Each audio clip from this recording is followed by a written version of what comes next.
Innal hamdalillah nahmaduhu wa nasta'inuhu wa nastaghfiruh wa na'udzu billahi min shururi anfusina wa sayyiati a'malina. May yahdihillahu fala mudilla lahu wa may yudlil fala hadiya lahu. Asyhadu an la ilaha illallah wahdahu la syarika lahu wa asyhadu anna Muhammadan abduhu wa rasuluh sallallahu alaihi wasallam tasliman mazidan amma ba'd. Ya ayyuhalladzina amanu ittaqullaha haqqa tuqatih wa la tamutunna illa wa antum muslimun. Ya ayyuhalladzina amanu ittaqullaha qulu qawlan sadida yuslih lakum a'malakum wa yaghfir lakum dhunubakum wa may yuti'illaha wa rasulahu faqad faza fawzan 'azima. Amma ba'd. Jamaah dan salat Jumat rahimani wa rahimakumullah. Puji syukur kita panjatkan kehadirat Allah Subhanahu wa taala yang atas karunia-Nya telah memberikan kita kesehatan, kemampuan untuk melaksanakan ibadah salat Jumat. Salat serta salam semoga selalu tercurah kepada Nabi besar Muhammad sallallahu alaihi wasallam dan kepada para pengikutnya yang mengikuti hingga akhir zaman. Kemudian khatib berwasiat untuk selalu menetapi takwa kepada Allah dimanapun kita berada. Pada kesempatan Jumat kali ini saya ingin membahas satu ayat di dalam Al-Quran di rentetan ayat-ayat tentang puasa. Ayat ini satu-satunya ayat di susunan ayat puasa di mana tidak ada kata-kata siang di dalamnya. Dari seluruh ayat perintah puasa mengandung kata-kata siang atau puasa, kecuali ayat ini. Allah berfirman, "Wa idza sa'alaka 'anni ibadi anni fa inni qarib ujibu da'watad da'i idza da'an." Atau dalam kata lain, idza da'an falyastajibu li wal yu'minu bi la'allahum yarshudun. Allah berfirman, "Wa idza sa'alaka ibadi anni." Ayat ini turun ketika ada seorang sahabat yang bertanya, "Ya Rasulullah, aqaribun rabbuna fannaji am ba'idun fanunadi?" Wahai Rasulullah, apakah Allah itu jauh sehingga kita harus menyeru dengan suara yang keras, atau Allah itu dekat sehingga kita cukup bermunajat? Maka Allah berfirman, "Wa idza sa'alaka ibadi anni fa inni qarib." Dan jika hamba-Ku bertanya tentang aku, maka aku adalah dekat. Di ayat lain Allah berfirman, "Wa nahnu aqrabu ilaihi min hablil warid." Dan Allah itu lebih dekat pada hambanya daripada, kalau dalam bahasa kedokterannya, vena jugularis. Hablil warid itu vena jugularis atau arteri karotis, pembuluh darah yang besar di leher. Allah lebih dekat kepada hambanya dari pembuluh nadi, pembuluh darah yang ada di leher. Dalam Al-Quran banyak sekali ayat di mana Allah mendahulukan pertanyaan. Contoh seperti dalam ayat "Was'alunaka 'anil anfal." Mereka bertanya kepadamu tentang harta rampasan perang. "Was'alunaka 'anil mahid." Mereka bertanya kepadamu tentang hukumnya wanita yang haid. "Was'alunaka 'anil ahillah." Mereka bertanya kepadamu tentang hilal. Banyak sekali ayat yang didahului "Was'alunaka 'an." Tapi setelah ayat kata-kata "Was'alunaka 'an" selalu jawabannya "Qul." "Was'alunaka 'anil mahid qul fa huwa adza." Katakanlah wahai Muhammad, maka sesungguhnya itu adalah penyakit. Qul. Jadi setelah yas'aluna pasti jawabannya qul. Wa yas'alunaka 'anil anfal qulil anfal. Wa yas'alunaka 'anil ruh qulil ruhu min amri rabbi. Jadi setelah yas'alunaka pasti jawabannya qul, kecuali di ayat ini. Di ayat ini Allah berfirman, "Wa idza sa'alaka 'ibadi anni", tidak ada qul. Langsung Allah jawab, "Fa inni qarib." Jadi seakan-akan Allah mau menjawab sendiri. Allah tidak mengatakan katakanlah wahai Muhammad, qul ya Muhammad, qul inni qarib. Tidak, jadi Allah mengatakan fa inni qarib. Jadi Allah ingin menjawab sendiri pertanyaan hambanya. Jika dia bertanya kepadaku tentang aku, hamba tentang aku, maka katakan, maka Allah itu dekat. Sungguhnya aku adalah dekat. Jadi seakan-akan Allah ingin mengajak kita langsung menjawab pertanyaan dari hamba tersebut. Kemudian Allah berfirman, "Uji budak watadda." Ini qaribun, uji budak watadda. Jadi tidak cukup dengan qarib. Qarib salah satu sifat Allah azza wa jalla, al-qarib, maha dekat. Allah menggandakan sifat ini dengan mujib, yaitu maha mengijabahi, mujibun. Ujibu da'watad da'i, Allah berfirman ujibu da'watad da'i, aku senantiasa merespon doa dari hambaku. Kalau di dalam bahasa Arab ada kata-kata yang tidak didahului huruf alif lam, namanya kata nakirah, isim nakirah. Dia kata-katanya tidak ada huruf alif lam, qaribun. Sementara sifat Allah al-qarib, maha qarib, maha dekat. Tapi di ayat ini Allah tidak memberikan alif lam. Ini qaribun. Tujuannya supaya kalau ada kalimat di belakangnya itu bisa menjadi sifat dari kata tersebut. Tata letaknya seperti itu. Jadi tidak ada isim nakirah, ada kata tanpa alif lam, kemudian ada kalimat datang di belakangnya, maka itu adalah na'at, gitu, nah, sifat dari kata yang sebelumnya. Jadi Allah tidak hanya dekat, namun dekat yang merespon. Inni qaribun ujibu da'watad da'i idza da'an. Jadi tidak hanya dekat, namun juga merespon. Mungkin kita punya banyak orang yang dekat, ayah dekat, dekat dengan ibu, dekat dengan saudara, istri, anak. Namun belum tentu mereka semua merespon. Kadang mereka marah, kita bertengkar, kita meminta sesuatu belum langsung merespon. Namun Allah qaribun mujib. Qaribun ujibu da'watad da'i idza da'an. Tidak hanya dekat, namun aku juga menjawab, merespon. Tidak hanya menjawab, namun merespon.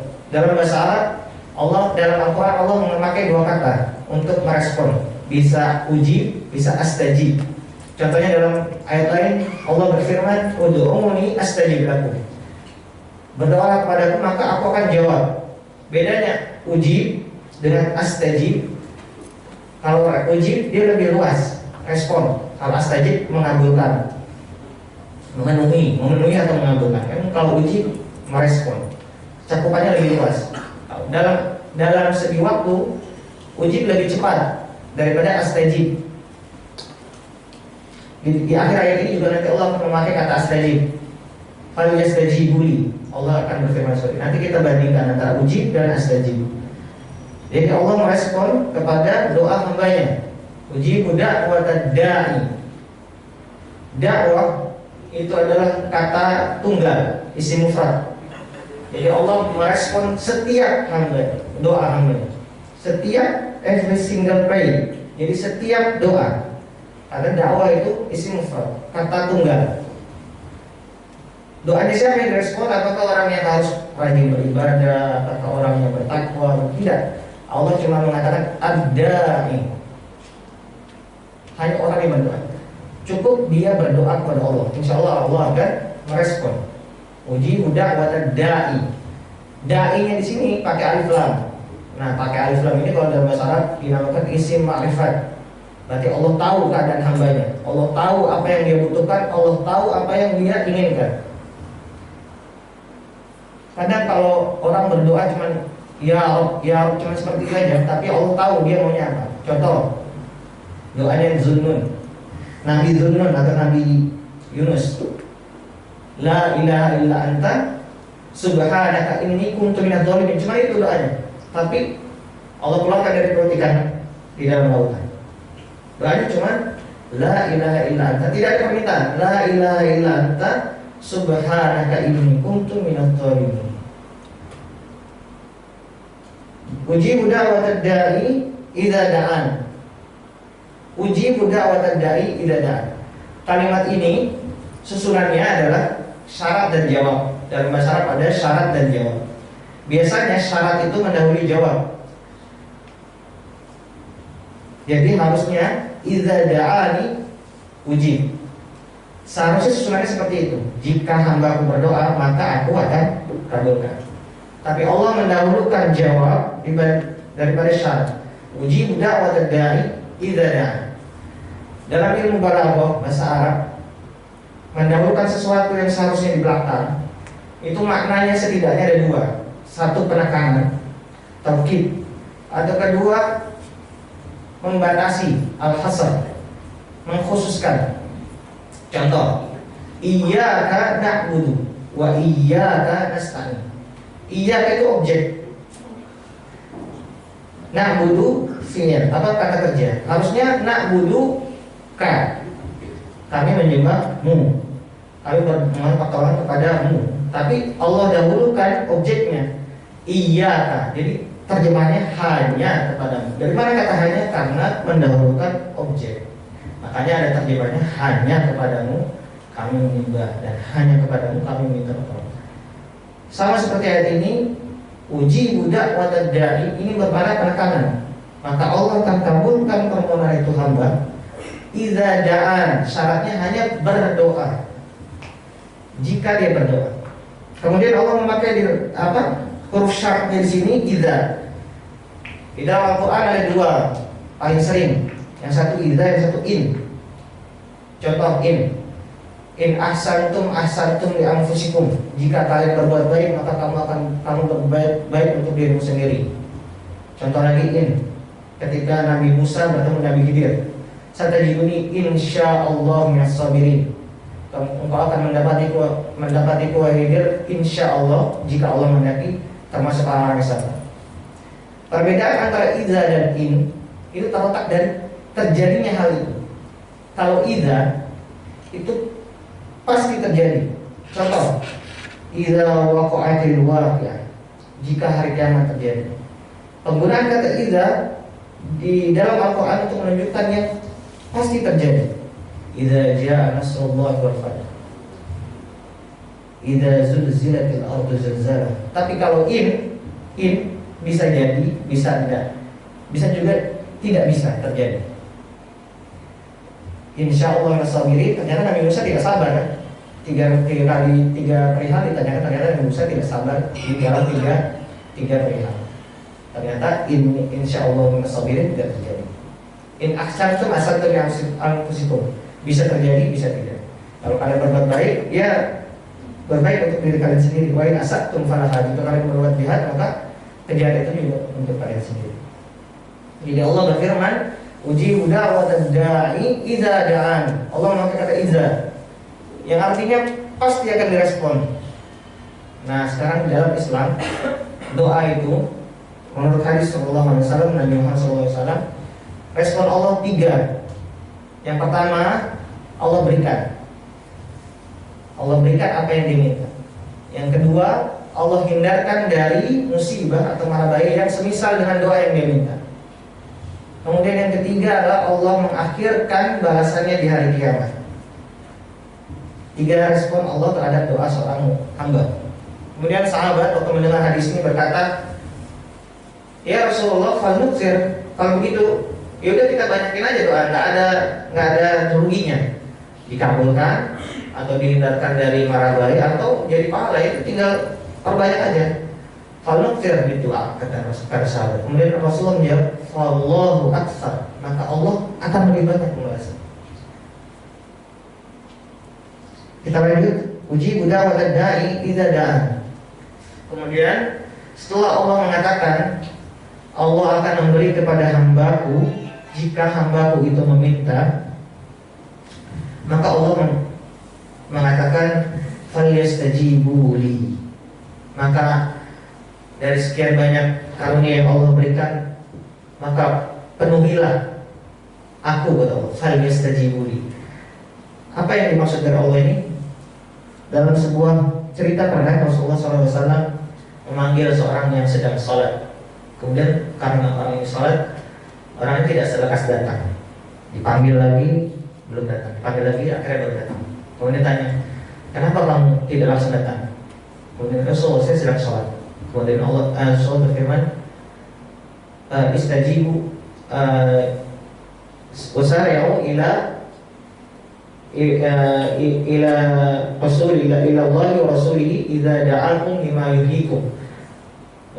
Istajibu lillahi wa rasulihi idza da'akum lima yuhyikum. Maka penuhilah panggilan Allah dan Rasulnya jika mereka memanggilmu untuk sesuatu yang memberi kalian kehidupan. Kemudian Allah mengajarkan kepada sahabat ini Al-Fatihah.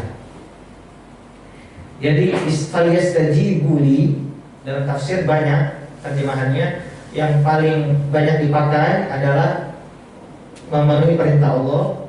Kemudian kedua adalah memenuhi perintah memenuhi apa-apa yang diminta di dalam Al-Quran. Jadi di ujung ayat ini Allah mengatakan bahwa setelah Allah bercakap langsung dengan kita, Allah berkata inni qarib, langsung tidak melalui perantara. Kemudian Allah berkata ujibu da'watad da'i, langsung, maka setidaknya berbalik. Jadi dua arah. Penuhi juga apa hak Allah atas hambanya. Ya. Di sinilah letak dari keadilan Allah. Allah mengakhiri kata ujibu, sementara untuk hambanya Allah menggunakan kata fal yastajibu. Ini yang tadi saya katakan di awal berbeda. Ujibu dalam respon itu cakupannya lebih luas dan waktunya lebih singkat. Sementara yastajibu itu boleh berusaha, maka usahakan penuhilah permintaanku. Istajibu beda dengan ujibu. Contoh dalam cerita 3 nabi di surat Al-Anbiya, Nabi Yunus tadi sudah berdoa, kemudian Nabi Ayub juga berdoa minta disingkirkan penyakit, kemudian Nabi Zakaria berdoa minta dikarunia keturunan. Semua dari 3 nabi itu Allah menjawab fastajabna lahu. Allah menjawabnya dengan fastajabna lahu, memakai kata istajabah. Kami ijabahi, kami penuhi.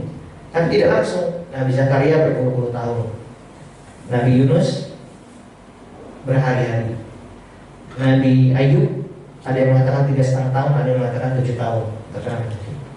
Tapi semuanya Allah mengatakan fastajabna lahu, kami kabulkan, kami penuhi keinginan.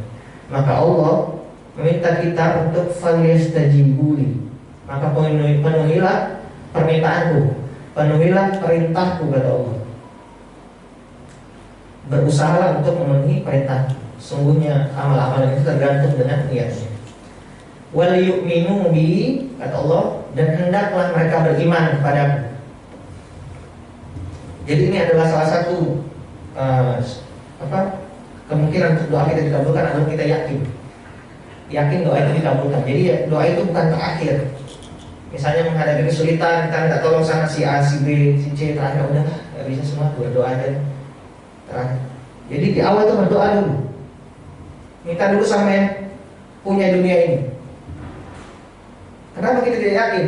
Allah itu sudah pernah membelah Laut Merah untuk menyelamatkan Nabi Musa. Allah sudah pernah menjadikan api itu dingin untuk menyelamatkan Nabi Ibrahim. Dan dia Allah yang sama dengan Allah yang kita sembah sekarang. Tidak ada bedanya. Allah Maha Kuasa atas segala sesuatu. Wal yu'minu bi, maka percayalah kepada. La'allahum yashudun. Perhatikan, setelah meminta kita memenuhi perintah Allah, kita percaya padanya. Apakah untuk Allah? Tidak. Lagi-lagi untuk kita, la'allahum yashudun. Di dalam Al-Quran cuma satu ayat ini yang punya kata la'allahum yashudun. Tidak ada yang tempat yang lain. Jadi supaya mereka mendapat petunjuk itu, memenuhi perintahku, berdoa padaku, kemudian percaya kepada Allah, la'allahum yashudun, kembali lagi kepada kita sebagai hamba Allah. Jadi tidak ada untuk Allah, semua untuk kita. Dari awal ayat ini semuanya untuk kita. Ayat ini diletakkan di susunan ayat-ayat tentang puasa. Jadi sudah kita pahami bersama bahwa dalam puasa ini kemungkinan untuk dijabahi doa itu sangat besar. Makanya Allah letakkan ayat ini dalam susunan ayat-ayat puasa. Kemudian jika kita perhatikan lagi di ayat sebelumnya, Allah berfirman Syahr Ramadan alladzi unzila fihil Qur'an, terus sampai akhir ayat. Kemudian setelah ayat ini Allah berfirman, wa hilal lakum lailatas siyam rafatu ila nisaikum. Jadi yang pertama di ayat sebelumnya Allah berfirman tentang puasa, ayat setelahnya Allah berfirman tentang malamnya puasa.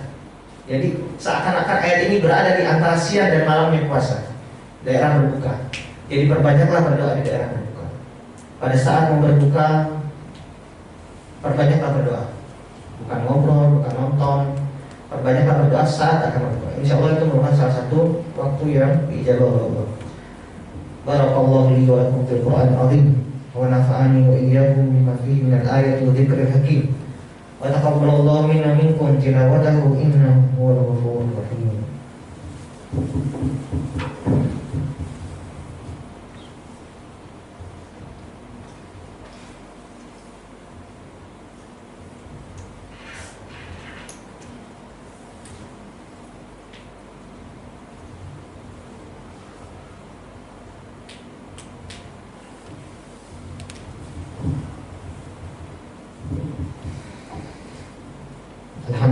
rabbil alamin. Wassalatu wassalamu ala asyrafil anbiya'i wal mursalin wa ala alihi washabbihi ajma'in.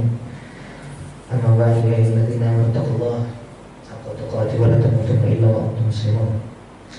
Pada kesempatan khutbah kedua ini kembali untuk mengingatkan untuk bertakwa kepada Allah dan selalu mengajarkan suatu amalan kebaikan. Sungguh dengan amalan kebaikan itu akan menghapuskan segala amal kejahatan. Telah saya sampaikan sebelumnya bahwa ada 3 kemungkinan bagi doa seorang mukmin. Pertama, dikabulkan. Kedua, dihindarkan dari mara bahaya yang semisal. Atau ketiga, diberikan pahala diakhirkan di hari kiamat. Kita meminta dikabulkan langsung, alhamdulillah. Belum dikabulkan, belum tentu itu tidak dikabulkan. Bisa jadi dalam perjalanan kita dibuat selamat oleh Allah. Bisa jadi kita sehat. Itu merupakan pengkabulan dari doa kita, misalnya supaya lancar segala urusan. Atau kalau misalnya tidak ada dari doa itu, ya dapat pahala untuk diakhirkan di hari kiamat. Kita harus percaya bahwa itu semuanya benar, bukan hanya teori-teori di atas kertas, tapi ini semuanya adalah sabda-sabda yang difirmankan oleh Allah dan diucapkan oleh Rasulullah SAW, dan semuanya datang dari langit. Rasulullah SAW berkata, ajaban lil amril mu'min, inna amrahu kullahu khair, wa laysa dzaka illa lil mu'min. Idza asabathu as-sarra fasyakara fa huwa khairul lahu, wa idza asabathu ad-dharra fasyakara fa sabara fa huwa khairul lahu. Sungguh menakjubkan urusan setiap mukmin. Sungguh semua urusannya baik, dan tidak ada yang demikian itu kecuali orang yang mukmin, yang beriman. Allah berfirman tadi, falyu'minu, berimanlah kepada. Bagi orang-orang yang beriman tentang Allah, sifat kekuasaan Allah, pasti akan mendapat satu dari 2 ini. Jika dia mendapatkan kesenangan, in asabat as-sarra fasyakara, maka dia bersyukur, maka itu adalah baik baginya. Dan bila dia mendapatkan keburukan, dia bersabar, maka itu adalah baik baginya. Inna Allah wa malaikatahu yusholluna 'alan nabi, ya ayyuhalladzina amanu shallu 'alaihi wa sallimu taslima. Allahumma ighfir lil mu'minina wal mu'minat wal muslimina wal mu'minat al-ahya'i minhum wal amwat. Rabbana la tuzigh qulubana ba'da idh hadaytana wa hab lana min ladunka rahmah innaka antal wahhab. Rabbana la tu'akhidhna in nasina wa akhtana. Rabbana la tahmil 'alaina isran kama hamaltahu 'alal ladzina min qablina. Rabbana la tuhammilna ma la taqata lana bih wa'fu 'anna waghfir lana warhamna anta maulana fansurna 'alal qawmil kafirin. Rabbana la taj'alil qur'ana hujjatan 'alaina. Rabbana la taj'alil qur'ana hujjatan 'alaina waj'alil qur'ana hujjatan lana fi yaumil qiyamah waj'alhu hujjatan lana fi yaumil qiyamah. Sallallahu alaihi wasallam wa ala alihi wasallam ajma'in. Subhanallah rabbil izzati amma yasifun. Assalamualaikum warahmatullahi wabarakatuh.